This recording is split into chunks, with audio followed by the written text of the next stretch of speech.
안녕하세요. 셜록 홈즈입니다. 오늘 여러분께 말씀드릴 이야기는 전 세계에서 가장 위험한 빌딩, 폰테시티 아파트에 대해서 말씀드리겠습니다. 폰테타워는 아프리카 대륙에서 가장 높은 주거용 건물로 1975년도에 처음 지어졌습니다. 땅덩이가 넓은 아프리카에서 업무용 건물이 아닌 아파트가 막대한 건축비에도 불구하고 54층의 높이로 지어졌으니 당시로서는 얼마나 사치스러운 건물이었는지 상상할 수 있습니다. 폰테타워는 완공된 지 50여 년이 되어가는 지금까지도 아프리카 대륙에서 가장 높은 주거용 빌딩, 업무용 빌딩을 포함해도 두 번째로 높은 건축물입니다. 처음부터 최상류층을 겨냥해서 41층 위로는 펜트하우스 형태로 집의 크기 또한 10개 정도로 설계되었습니다. 사진을 하나 보여드리겠습니다. 현재 보이는 건물이 폰테시티 아파트의 빌딩입니다.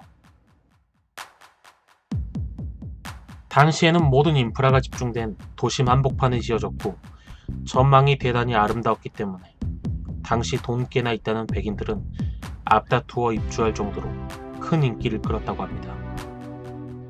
게다가 저층부에는 쇼핑몰 형태, 슈퍼마켓, 카페, 헬스클럽, 교회까지 갖추어져 있습니다. 50여 년이 지난 지금도 흠잡을 곳이 전혀 없는 주상복합 아파트의 형태가 완벽하게 갖추어져 있습니다. 옥상을 보시면 남아공 최대의 통신사인 보다컴의 광고가 설치되어 있는데 이것은 남반구를 통틀어도 가장 큰 광고판이라고 합니다. 광고판은 보다콤의 로고가 바뀌면서 현재 보이는 파란색이 아닌 빨간색으로 교체되었습니다. 특이한 것은 보시는 것과 같이 건물 중앙이 비어있는 코어 형태로 지어졌는데요. 면적을 매우 낭비하는 데다가 고층 건물이라 관리 비용이 엄청나게 증가하는데도 불구하고 빛이 잘 들어야 된다는 이유 때문에 이런 형태로 지어졌다고 합니다. 자, 그렇다면 부의 상징이던 이 폰테시티 빌딩이 어떻게 해서 전 세계에서 가장 위험한 빌딩이 되었을까요?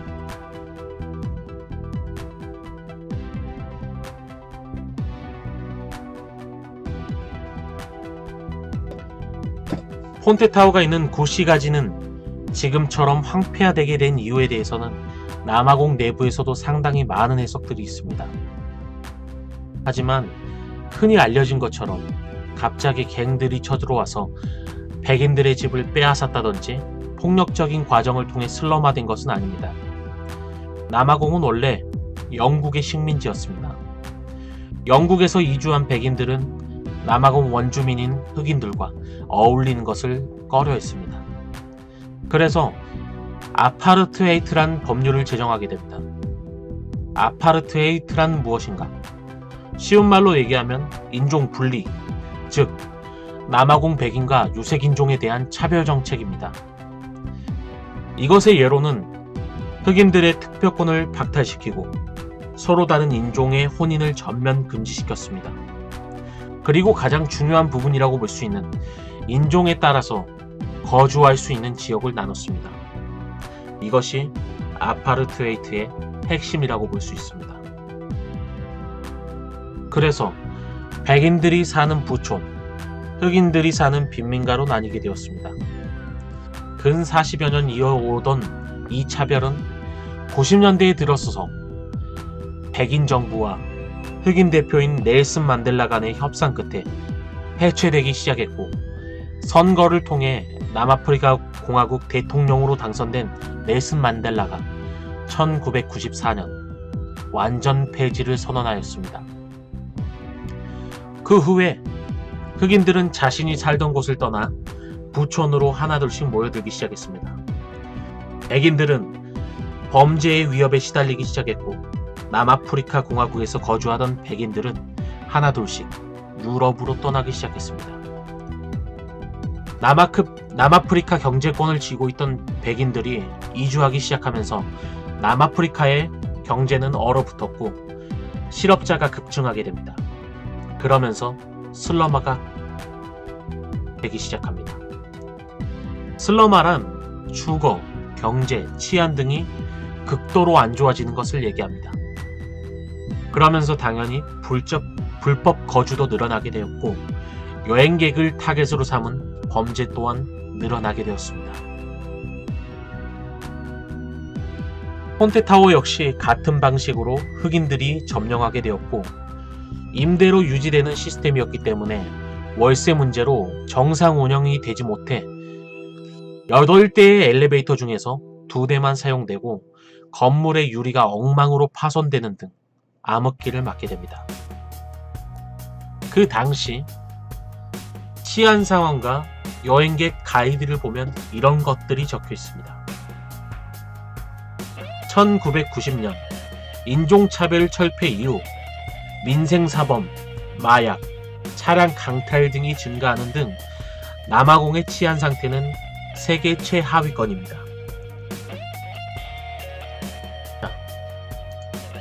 이제 남아공의 요하네스버그에 대해서 말씀을 드리겠습니다. 요하네스버그는 아프리카 대륙에서 GDP가 가장 높은 동네입니다. 하지만 하루 평균 120명이 살해당하고요.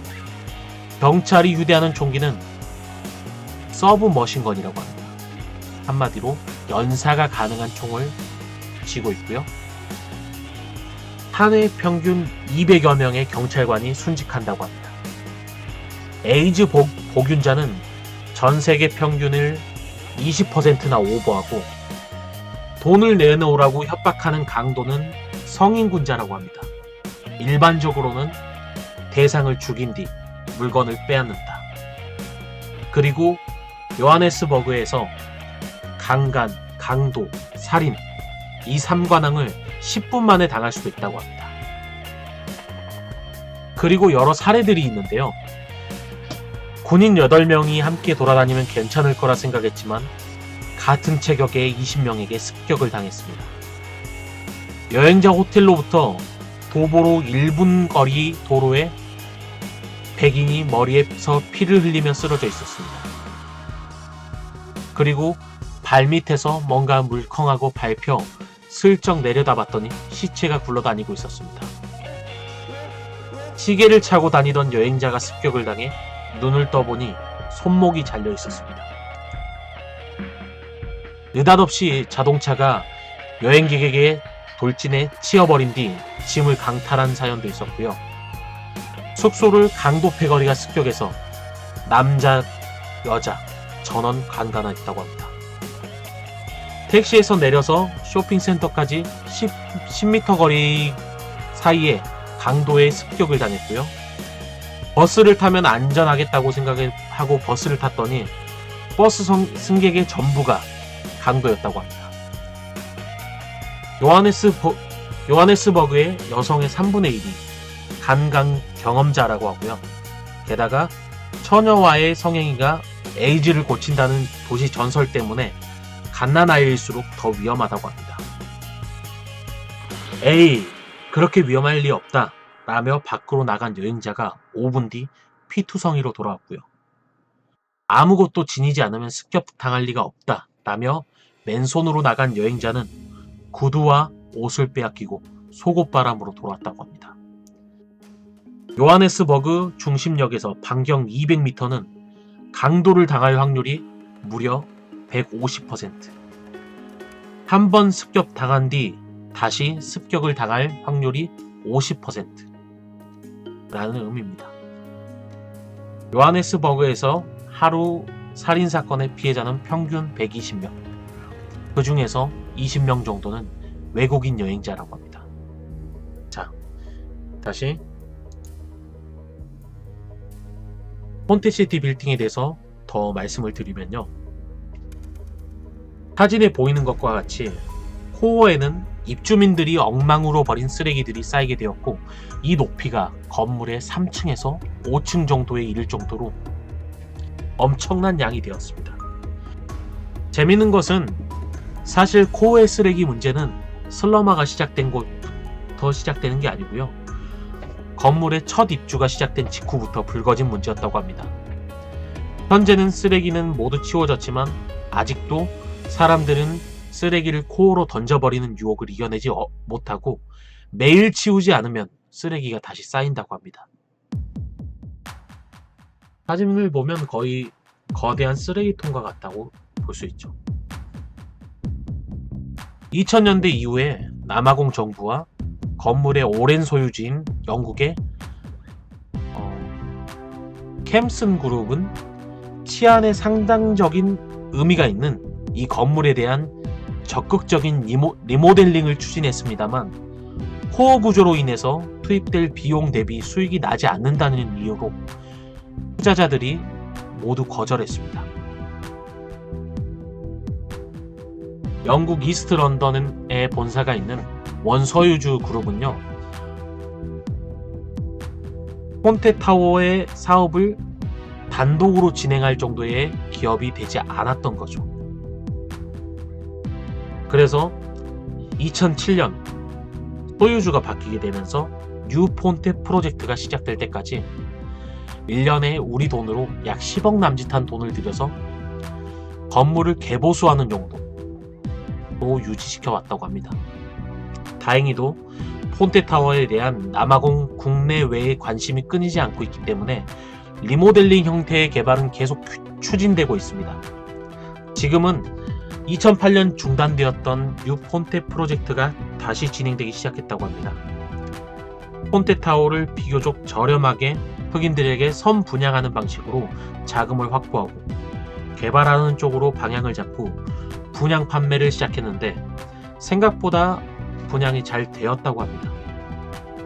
현재는 건물의 가치를 높이기 위해서 24시간 경비 시스템도 갖추었고 외부 방수 처리, 내부에서도 상당한 보수가 진행되고 있습니다.